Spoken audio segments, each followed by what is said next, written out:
t'aime, Bruxelles, je t'aime. Tu m'avais manqué, Bruxelles, je t'aime, Bruxelles, je t'aime. Tu m'as préféré, Bruxelles, je t'aime, Bruxelles, je t'aime. Bonjour et bienvenue dans Bruxelles, je t'aime, notre talk show hebdomadaire depuis le cœur de l'Europe. Nous y discutons de ce qui fait bouger l'Europe, en bien et en moins bien. Je suis Stéphane Grobe, merci de nous avoir rejoints. Au programme aujourd'hui, l'Union européenne et le Royaume-Uni réorientent leur coopération. Pour la première fois depuis le Brexit, les deux parties se sont rencontrées cette semaine lors d'un sommet à Londres. L'accent a été mis sur un pacte de défense et de sécurité. Mais il a également été question de pêche et de mobilité des jeunes. L'objectif était de trouver des solutions pragmatiques pour améliorer la vie des gens. Bruxelles et Londres sont-ils sur la voie de la réunification ? Et puis, la réputation d'Ursula von der Leyen a pris un sérieux coup. Dans l'affaire connue sous le nom de Pfizergate, la Commission européenne a perdu sur toute la ligne et a été sévèrement réprimandée par le tribunal de Luxembourg. La raison en était son refus de publier les textos avec Pfizer concernant son accord sur les vaccins. Le tribunal a permis à la transparence de l'emporter sur le secret. L'Europe profitera-t-elle de ce jugement ? Voilà des questions que nous poserons à nos invités du jour, à savoir Nicolas Winocourt, grand reporter chez Politico Europe, Sophie Pantschlegel, directrice adjointe à l'Institut Europe Jacques Delors, et Jean Comte, correspondant de MLEX à Bruxelles. Encore une fois, bienvenue à tous. Mais avant de commencer, regardons les retrouvailles difficiles entre les Britanniques et l'Union européenne. Avant, ils formaient une famille. Ensuite, ils sont redevenus simples voisins. Aujourd'hui, ils veulent redevenir partenaires. Le premier grand sommet entre l'Union européenne et la Grande-Bretagne a constitué un premier pas dans cette direction.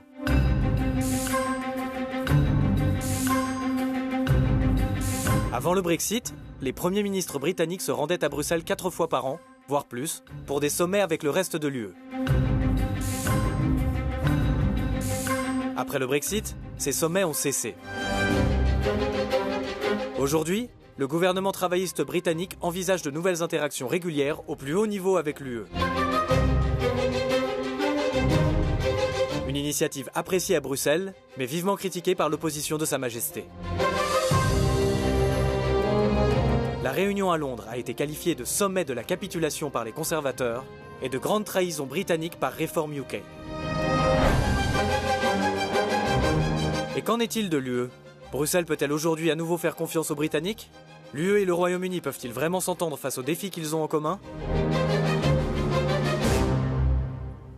Sophie, je vais commencer avec vous. Bruxelles peut-elle à nouveau faire confiance aux Britanniques aujourd'hui ? Alors c'est une grande question parce qu'on sait bien entendu qu'il y a eu vraiment un manque de confiance dans les négociations avec le Brexit, où il y a eu quand même beaucoup de choses qui ont été dites aussi dans les médias britanniques qui n'ont vraiment pas plu aux Européens, et que c'était des négociations qui étaient très très difficiles, où en fait il y avait des lignes rouges du côté des Britanniques, où ils voulaient avoir tout en disant qu'ils ne voulaient quand même pas faire partie du club de l'Union européenne. Et ça, c'était très difficile. Donc je pense qu'il y a quand même pas mal de travail à faire sur un renouveau de confiance. Je pense que c'est un premier pas, mais on est encore loin en fait d'avoir des relations qui sont apaisées. Et d'ailleurs, ça s'est vu parce que le samedi avant le lundi où ça a été signé, les Britanniques ont déjà fait des annonces en disant que c'était bon et que ce nouveau pacte de sécurité allait passer. Ouais. Et ça n'a pas plu aux Européens parce qu'ils disaient pourquoi est-ce qu'ils font déjà des annonces alors qu'on n'a pas fini de négocier. Donc il faut faire très attention en ce qui concerne la communication aussi. Voilà, Nicolas. Le sommet a-t-il été quand même un succès ? Je pense que c'est un grand succès pour l'Europe, quelque sorte, parce que c'était quand même une humiliation pour les institutions européennes que la Grande-Bretagne choisisse de partir. Là, on est presque une décennie plus tard et on voit que le résultat du Brexit n'est pas très brillant économiquement pour le pays, et c'est quand même Londres qui fait un pas de retour vers l'Union européenne. Et puis on a fait peser tout le leverage qu'on avait face au UK. Je pense que c'est quand même pas mal une victoire pour l'UE de voir Londres revenir un petit peu. Ça avait commencé il y a des mois avec la participation dans certaines réunions, etc. Et on peut le voir de la manière dont c'est vu depuis le Royaume-Uni, parce que là-bas, les médias, surtout médias de droite, ont été extrêmement critiques face à ce deal. Il leur a pas du tout plu. Et l'opposition, exactement, l'opposition. Mais l'opposition a eu le droit de prouver les mérites du Brexit pendant presque 10 ans. Et les résultats, c'est que voilà, les travaillistes ont gagné l'élection. Alors, Jean, c'est vrai que Londres a fait le premier pas vers l'Europe. La question est pourquoi ? C'est parce qu'il y a le conflit ukrainien, Poutine l'agresseur, Donald Trump à la Maison-Blanche. Est-ce que tout ça a créé un nouvel esprit européen ? Je pense que le contexte géopolitique, en effet, explique pour beaucoup la nouvelle position britannique, parce que d'un côté, il y a comme menace militaire à l'Est, vers l'Ouest, il y a des relations commerciales avec un allié historique qui sont très compliquées, et donc se tourner vers l'Union européenne, dans ce contexte-là, c'est plutôt une bonne solution. Surtout quand on regarde le détail de l'accord, ils sont quand même revenus sur beaucoup de lignes rouges qu'ils avaient durant le Brexit. Il y a quand même notamment une clause qui dit qu'il y aura un alignement réglementaire, ce que n'aiment pas les Britanniques, avec verrouillé par la Cour de justice européenne, et donc ça veut dire que ça les amène vers un modèle où ils seront plus rule-taker que rule-setter, ce qui n'est pas du tout ce qu'ils voulaient à la base. Il y a même la mention d'une contribution financière possible, même si ce n'est pas détaillé. Donc c'est quand même un deal qui, sur le papier, ne paraît pas, comme disait Nicolas, pas très avantageux pour les Britanniques. Et donc je pense que c'est beaucoup le contexte géopolitique qui explique ça. Je pense que c'est quand même avantageux pour eux parce que, par exemple, ils vont pouvoir avoir accès aux appels d'offres en ce qui concerne l'industrie militaire. Donc, je pense que là, sur la sécurité, sur la défense, c'est vraiment un pacte qui profite aussi aux Britanniques. Et je pense que, vu le contexte géopolitique, c'est vraiment pragmatique et intelligent de travailler ensemble parce qu'on n'a plus trop le choix, en fait. On a vraiment le problème que les États-Unis sont partis de l'Union européenne et de l'Europe de manière générale. Et les Britanniques en sont conscients. Après, c'est vrai que les Européens ont très bien négocié en ce qui concerne la pêche, surtout les Français, avec l'extension, je crois, sur 12 ans de l'accès aux mers britanniques. Qui a été vivement critiqué par l'opposition. Et sur la mobilité des jeunes aussi, qui est un point vraiment important pour l'Union européenne. Et là, je pense aussi que d'un point de vue citoyen, c'est vraiment utile en fait, d'avoir ces liens, surtout pour les jeunes, pour qu'ils puissent voyager et puis aussi faire des études dans tous les endroits. Alors, il y a aujourd'hui une majorité de Britanniques qui déclarent que le Brexit avait été une erreur. Mais cette majorité ne veut pas revenir dans l'Union européenne. Comment devons-nous comprendre cela ? S'agit-il à nouveau uniquement du cherry picking, alors de trouver les toutes meilleures conditions dans ce partenariat ? Mais est-ce que le sondage dit vraiment ils ne veulent pas revenir dans l'Union européenne, parce que de ce que je comprends, moi c'est une question qui me taraude pas mal parce que je vois les mêmes sondages, je me dis bon, vous allez faire un nouveau référendum, et quand vous en parlez notamment avec les gens du Labour là-bas, ils disent en fait c'est une question qui est un peu tabou, qui n'a pas été en surface dans la campagne. En fait ils n'ont pas voulu de reparler de Brexit. C'est une sorte de grand sujet qui crée un grand malaise dès qu'on en parle au UK. C'est assez marrant de voir comment les gens se crispent, etc. autour du Brexit. Et quand vous creusez un petit peu, les gens du Labour vont dire attendez, 55% de gens qui estiment que c'est une erreur, c'est pas suffisant. Il faudrait qu'on monte aux 2/3 ou un pourcentage vraiment, une majorité vraiment très large pour relancer un référendum. Mais je pense, on va peut-être qu'il n'y aura pas un référendum, peut-être qu'on va simplement retisser des liens petit à petit sur 10, 15, 20 ans et puis on finira au même point. Je pense que c'est ça ce que fait Keir Starmer en ce moment, des petits pas. Il ne va pas le dire ouvertement qu'on va s'acheminer vers un nouveau référendum. Il y a aussi des sondages qui montrent que l'opposition caracole, là. Reform UK est en hausse, les conservateurs, un peu moins, mais il y a une forte pression sur Labour en ce moment. Ils ont perdu la majorité dans les sondages. Jean, comment voyez-vous ? Oui, le parti de Farage est très fort. La question resterait de controverse au Royaume-Uni. Le problème, s'il y avait un référendum, ça se jouerait à 50-50 ou presque, donc ce serait quand même une majorité très étroite sans doute pour l'un comme pour l'autre. Et par ailleurs, revenir dans l'Union européenne, ça veut dire renégocier l'entrée en Union européenne. Et mon Dieu. Quand ils étaient dans l'Union européenne encore, le Royaume-Uni avait réussi à avoir un deal assez intéressant, avec notamment une exemption de beaucoup de règles depuis les justices et affaires intérieures, avec un rebate sur la contribution financière. Si aujourd'hui ils viennent pour renégocier, je ne sais pas si la France et l'Allemagne seront enthousiastes de leur redonner tout ça. Et donc je ne sais pas s'ils auront les mêmes conditions aussi favorables qu'ils avaient pourtant avant le Brexit. Faut quand même garder ça en tête sous la pression de l'opposition. Sophie. Je pense que c'est pas vraiment une question de voir la Grande-Bretagne rejoindre l'Union européenne pour l'instant. Je pense que les cartes sont pas du tout là pour renégocier. Je pense que c'est bien de voir qu'on a une réorientation et puis plus de travail en commun. Et on l'avait déjà d'ailleurs avec la communauté politique européenne aussi qu'avait créé Macron, en disant justement qu'on regarde l'Europe pas seulement dans l'Union européenne, mais aussi de manière un peu plus élargie. Donc en fait, pour avoir justement ces échanges au plus haut niveau entre des décideurs, parce qu'en fait, c'est ça qui manquait aussi avec le départ de la Grande-Bretagne. Il y avait plus ces échanges et puis ils se retrouvaient plus tout le temps à Bruxelles pour discuter de politique étrangère, par exemple.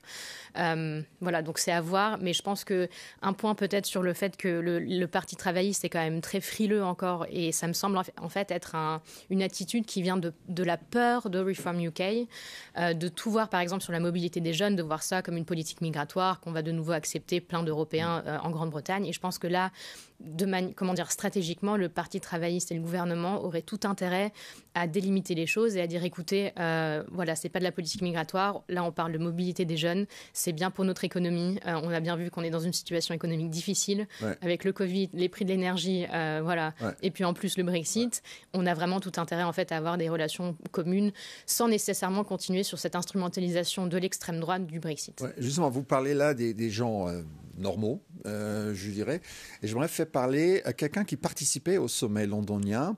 C'était le commissaire européen au commerce, Maroš Šefčovič. Nous lui avons demandé quelle était l'importance de la rencontre au-delà de la politique quotidienne et ce que les citoyens pouvaient attendre à l'avenir. Voici ce qu'il a répondu. Écoutons-le. Nous sommes des éternels voisins. Nous sommes les plus grands partenaires commerciaux et nous sommes les plus proches alliés. Donc, si vous voulez rétablir les liens entre les jeunes de l'UE et du Royaume-Uni, si nous voulons faciliter la vie des agriculteurs et des pêcheurs grâce à l'accord SPS, et si vous voulez améliorer la situation des habitants de l'Irlande du Nord, je pense qu'il s'agit là de messages très importants et j'espère que les habitants du Royaume-Uni le verront également de cette façon. Les résultats pratiques et la mise en œuvre concrète des accords le prouveront. Voilà, là, il met vraiment l'accent sur l'amélioration de la vie quotidienne des gens. Il évoque pratiquement tous les groupes dans la société. Tout ça donne l'impression que l'accord sur le Brexit est en train d'être révisé. Ou je me trompe ? Non, je pense qu'on est exactement, c'est exactement le cas de figure dans lequel on est. C'est, on voyait pratiquement que dans une situation de sécurité très volatile, l'Europe a besoin du Royaume-Uni, en quelque sorte. Et ils ont pris un rôle de leadership assez clair par rapport à l'Ukraine. Et à partir de ce moment-là, vous avez eu des échanges réguliers. Et Keir Starmer est de fait un peu dans le giron européen pour tout ce qui concerne la sécurité. Et puis, ça a ouvert les vannes. Je voulais juste faire un point sur Reform UK, chose que je trouve assez marrant dans le débat politique britannique, c'est que en fait, on est toujours à la recherche du Brexit, le Brexit le plus pur, le vrai Brexit. Et en fait, ils ont eu 10 ans pour faire exister le Brexit, pour le faire marcher, pour en faire un succès. Et en fait, vous avez ce marronnier permanent dans le débat britannique qui est non mais en fait le problème c'est qu'on n'a pas été assez loin dans le Brexit, on n'a pas vraiment coupé les choses. Et Reform UK, c'est simplement dire non, nous on va arriver au pouvoir et en fait on va faire un vrai Brexit comme si ça n'avait pas été le cas pendant 10 ans. Mais bon, visiblement il y a toujours, je sais pas, 30-40% des Britanniques pour y croire. Je ne sais pas ce que vous en pensez, Jean. Je suis d'accord quand même sur un point, c'est que ce n'est pas du tout une remise en cause du Brexit. Le Royaume-Uni reste à l'extérieur de l'Union européenne. Encore une fois, le texte est très clair. Sur la ligne réglementaire, ils disent qu'il peut y avoir des consultations du Royaume-Uni sur la réglementation européenne, mais seulement une consultation. C'est marqué très clairement, seulement une consultation, pas plus que ça. Donc il ne s'agit pas de dire que le Royaume-Uni revient à l'Union européenne et que le Brexit, c'est fini. La question, c'est faire quoi on s'achemine dans ce cas-là, si on continue sur cette voie-là. Parce que si on va vers une voie dans laquelle il y a une coopération réglementaire avec des trafics de biens, éventuellement une consommation financière, c'est plutôt un modèle comme la Suisse ou la Norvège a, mais c'est ce que les Brexiteurs ne voulaient pas du tout au début. Voilà. Mais est-ce qu'il y a une seule branche économique industrielle qui a profité du Brexit en Grande-Bretagne ? Une seule. On se regarde tous. Faudrait faire venir Reform UK sur le plateau pour vendre le truc. Non mais sérieusement, il n'y en a pas. Donc l'économie est en berne et toutes les indications montrent que ça ne va pas changer. La place financière de Londres a perdu d'importance.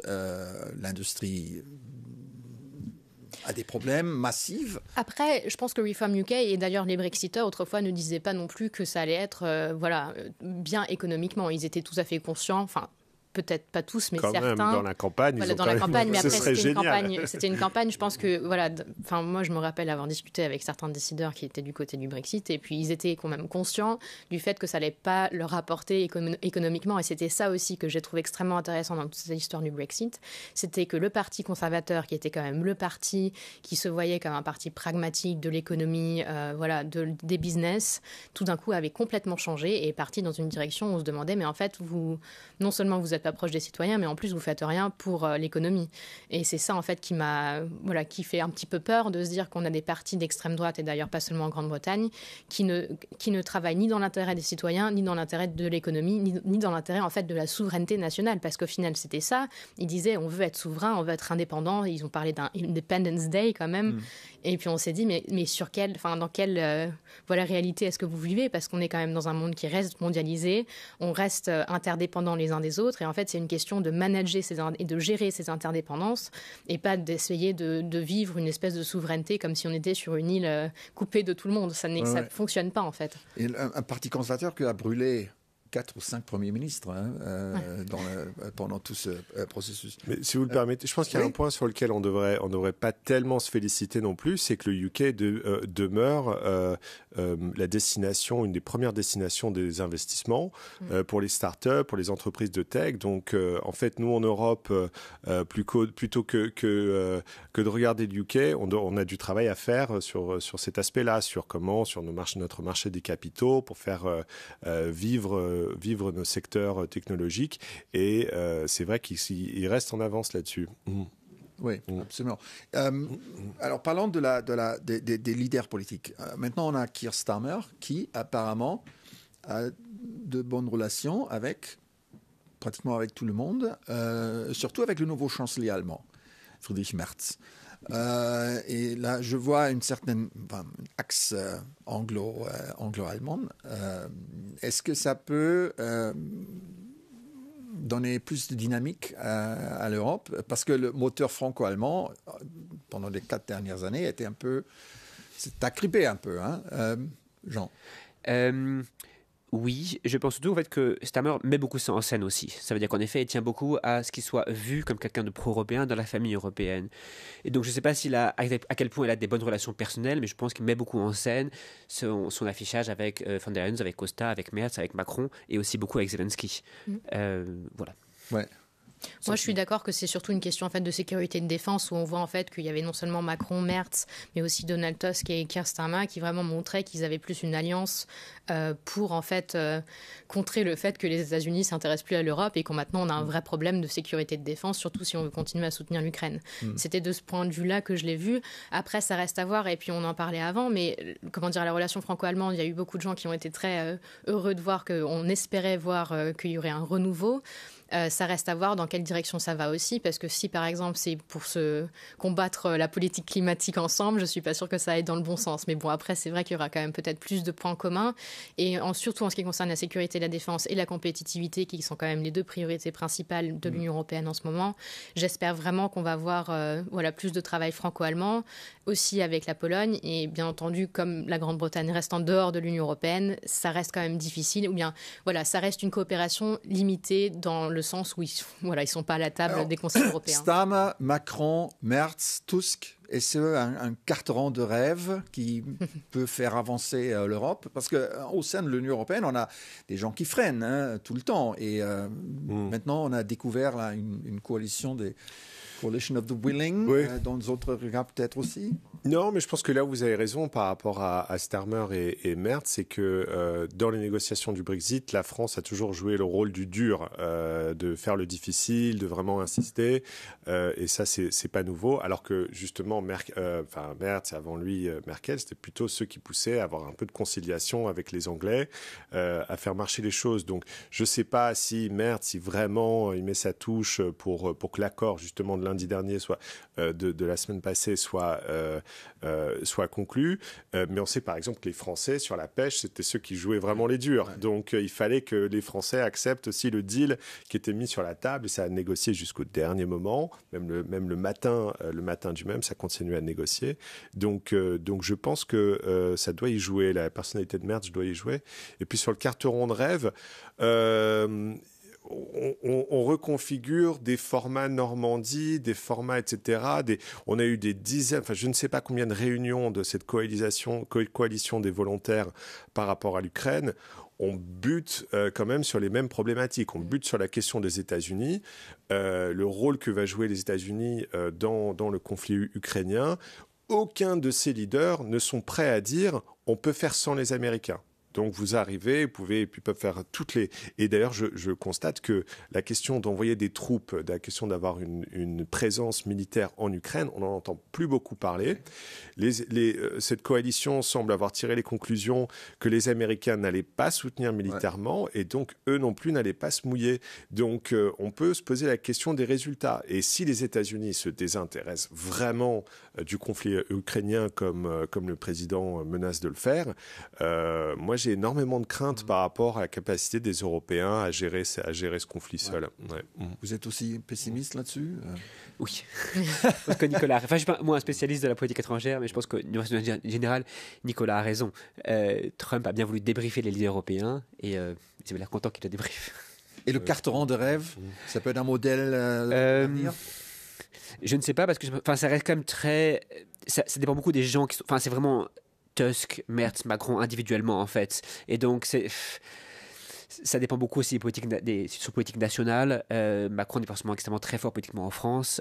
Starmer non plus, on l'a dit. Merz a quand même été le premier chancelier, je crois, à ne pas avoir été élu au premier coup par le Bundestag. Donc voilà. On verra. Merci beaucoup pour ce premier round. Restez avec nous, car dans un court instant, nous ouvrirons ce nouveau débat, le Pfizergate et ses conséquences. Dans quelle mesure les règles de transparence doivent-elles être prises au sérieux? À tout de suite.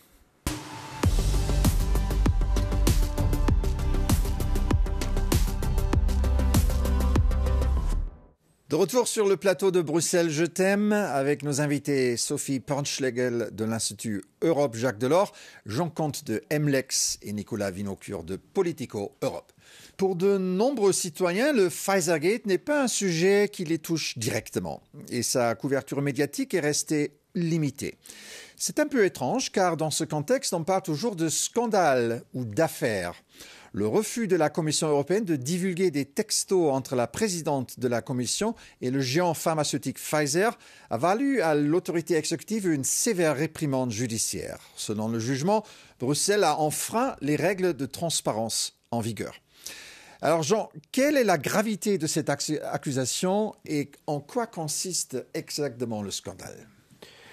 En gros, le scandale, c'est une question d'accès aux documents. Dans l'Union européenne, on a le droit, en tant que citoyen, que journaliste, de demander l'accès à un document de la Commission européenne ou du Parlement et du Conseil. Et il y a un règlement juridique, un texte juridique, qui vous garantit le droit, par défaut, d'accéder à tous les documents, sauf s'il y a des exceptions précises que la Commission européenne peut mobiliser pour s'y opposer.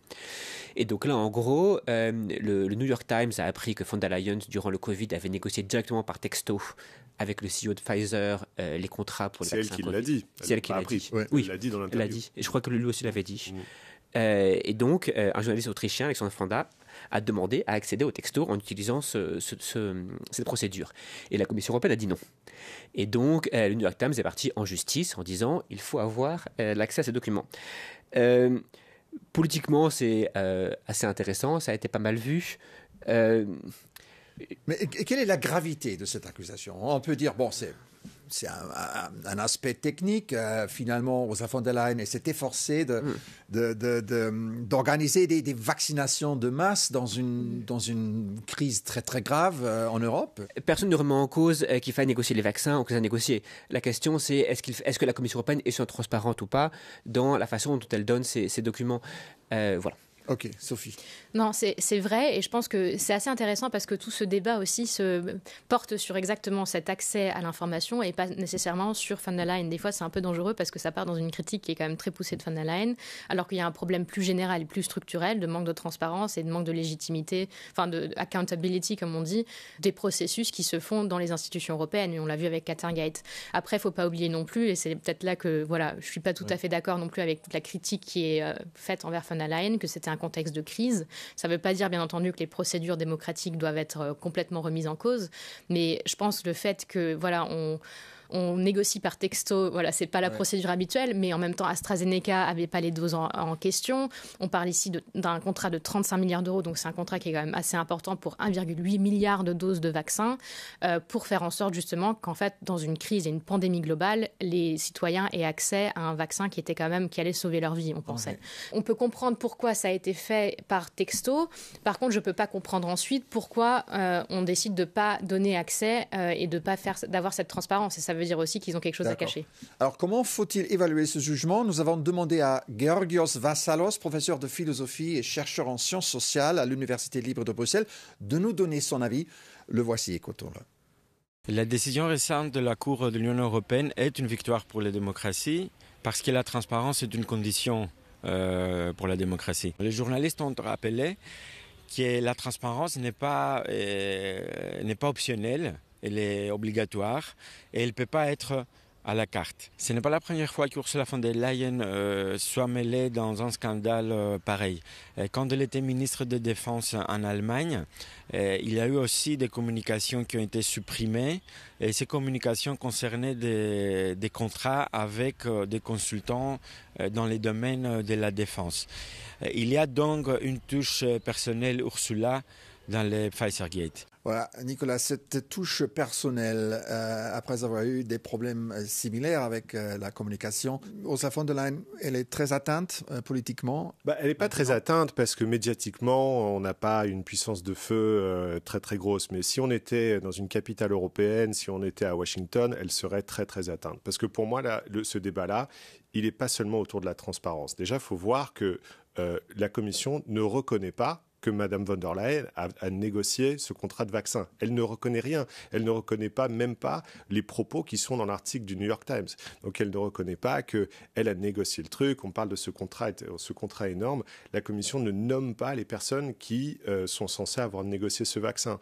Et en fait, ce dont on parle, c'est une personne ou une petite équipe dont on ne connaît pas les noms qui a négocié un contrat gigantesque où, en fin de compte, en fin d'histoire, on a jeté une quantité énorme de vaccins et on a mis 35 milliards d'euros du contribuable européen sur la table pour obtenir ces vaccins.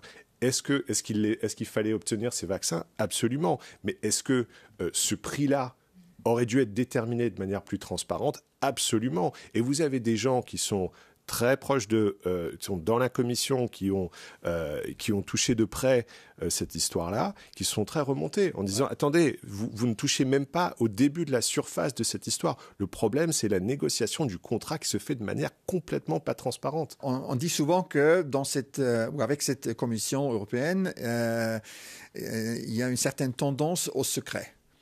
Ursula von der Leyen elle-même, elle n'est pas toujours très, très ouverte, très transparente. Est-ce que ça va changer après ce jugement? Je ne pense pas que ça va changer fondamentalement. Pour von der Leyen, en fait, je trouve qu'elle a des signaux un peu ambigus sur la transparence. C'est qu'elle fonctionne de manière très centralisée, Politico a très bien documenté, en prenant beaucoup de décisions elle-même ou en très petits comités et en court-circuitant un peu des circuits. Elle a fait des pas vers la transparence, comme plus de publications, des positions de compte rendu entre les fonctionnaires et les lobbyistes qui n'existaient pas avant, mais elle s'est aussi montrée plus restrictive sur beaucoup d'autres choses, comme l'accès aux documents. Et elle a aussi dit qu'elle n'était pas certaine de donner accès aux textos après. Enfin, elle a pris la décision. En gros, la Cour a dit... Ils ne reconnaissent pas qu'ils existent. Oui. Toujours. Ils ne reconnaissent pas qu'il existe et surtout la réponse a été dit, la Cour a dit vous avez mal argumenté votre refus dans les documents et ils ont dit ok, on va réargumenter. J'ai quand même un petit problème dans le sens où je ne dis pas que c'est correct ce qui a été fait, loin de là. Mais je trouve que dans le contexte actuel, et malheureusement on est dans un contexte où on a quand même un criminel qui est devenu président des États-Unis, on a quand même un Benjamin Netanyahou qui est accusé de corruption en Israël, on a quand même des décideurs politiques où on ne remet même pas en question à faire leur légitimité alors qu'ils font des choses qui sont criminelles et qui c'est prouvé que c'est criminel. Là, c'est un problème de transparence. Je pense qu'en fait, c'est un peu des doubles standards, je trouve qu'ils sont peut-être un petit peu genrés aussi, où des fois j'ai l'impression qu'elle est mise vraiment sous la loupe et tant mieux, je ne dis pas que c'est une mauvaise chose, mais j'aimerais bien aussi que ça soit le cas pour tous les autres décideurs qui ne sont pas mis sous la loupe. Absolument. Voilà pour notre deuxième tour. Comme toujours, n'hésitez pas à consulter le site ou l'appli Euronews pour toutes les dernières nouvelles concernant le Pfizergate. Mais pour l'instant, merci à nos invités et à nos téléspectateurs. Restez avec nous sur Euronews.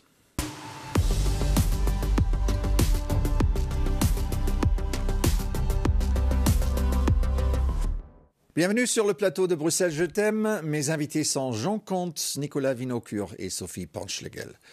Le week-end dernier, tous les regards étaient rivés sur la ville de Bâle, en Suisse, où le contre-ténor autrichien Gege a remporté le concours Eurovision de la chanson. Le concours, l'un des meilleurs produits d'exportation européens, a cette fois-ci atteint 170 millions de téléspectateurs.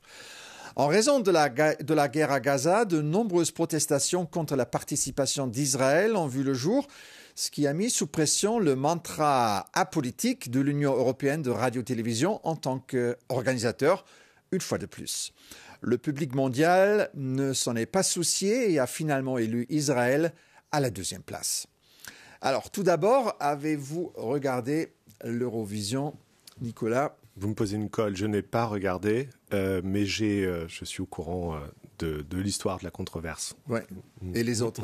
Non. Non, Sophie? Normalement, je regarde, mais pas cette fois-ci, pour des raisons politiques, justement. Alors, il faut parler politique là. A-t-on bien fait de laisser Israël participer à ce concours? C'était vivement controversé avant. Finalement, Israël a participé, a remporté la deuxième place, malgré toute la critique. Pour ma part, je pense que c'était une mauvaise idée parce que l'Eurovision prétend être apolitique ou non politique, sauf qu'ils ont pris une très forte position politique par rapport à l'Ukraine et la guerre d'agression de la Russie en Ukraine, ce qui était juste. Cependant, maintenant, ils prétendent être apolitiques alors qu'on a quand même un génocide qui est en train de se passer à Gaza. Là, en ce moment, on a peut-être 14 000 bébés qui vont mourir de faim. On n'a pas d'aide humanitaire qui rentre à Gaza. Il y avait 5 camions, ce n'était pas de l'aide humanitaire. Les Nations Unies le disent, les plus grandes ONG le disent.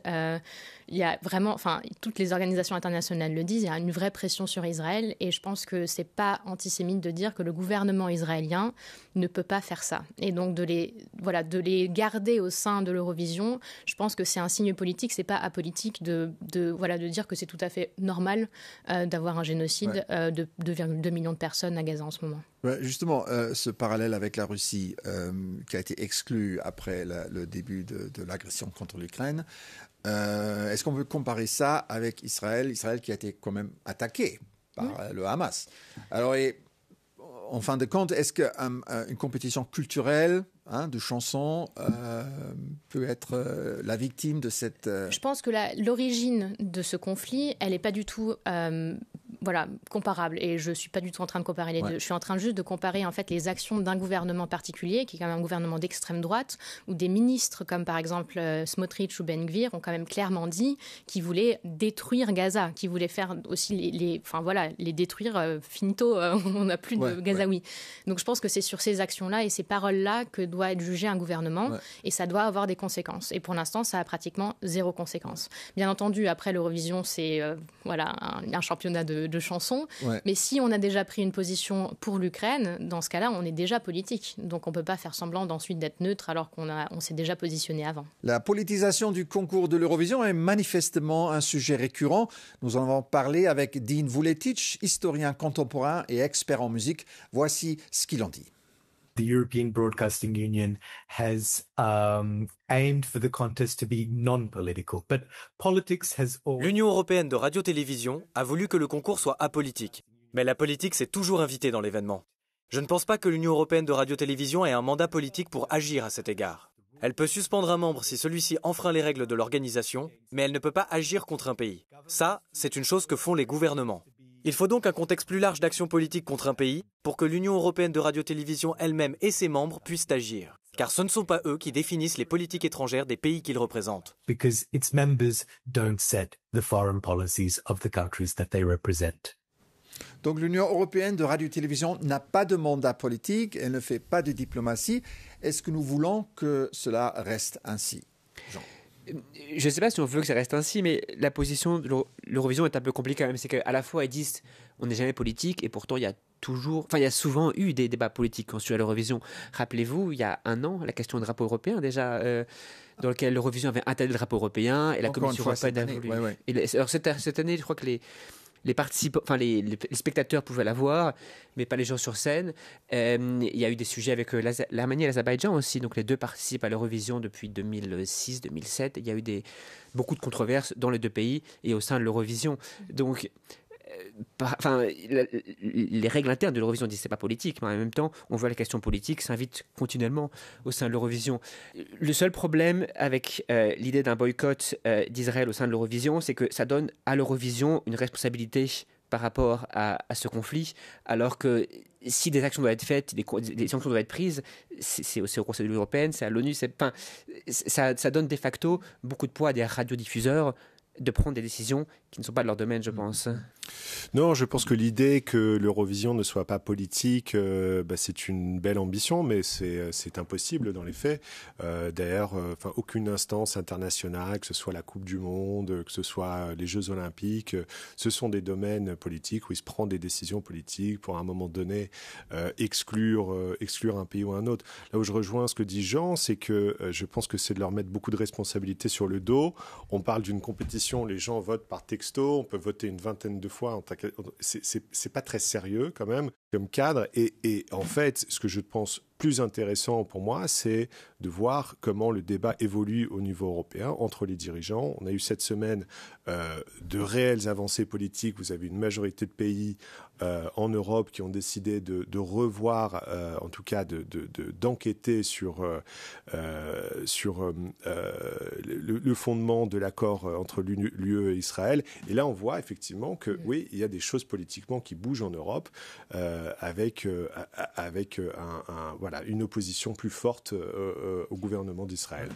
Juste pour faire un point, moi je ne crois pas qu'on demande à Eurovision de prendre un mandat politique, ce n'est pas le Conseil européen. On demande tout simplement à prendre une décision qui, à mon avis, on peut dire que c'est politique, mais là, à ce point où on en est, c'est une question tout simplement morale aussi et d'humanité et de est-ce qu'on supporte un pays qui est en train quand même d'exterminer, et désolé de devoir utiliser ces mots, un grand nombre de personnes et de Palestiniens. Et c'est vraiment, c'est grave à ce point-là. On a vu les images, on connaît les chiffres. Il y a plus de 50 000 Palestiniens qui sont morts sous les bombes. Il y a une famine qui est en train d'être faite par l'Israël. Et ça, c'est quelque chose où, en fait, il faut, à mon avis, se positionner et pas se positionner, c'est un positionnement. Ok, c'est sur cette note que se termine Bruxelles Je t'aime. Merci à nos invités et à nos téléspectateurs. Si vous souhaitez poursuivre la conversation, quel que soit le sujet, écrivez-nous à bruxellesjeTaime@euronews.com ou via les réseaux sociaux. C'est tout pour aujourd'hui. Je suis Stéphane Grobe. Excellente semaine à vous et à bientôt.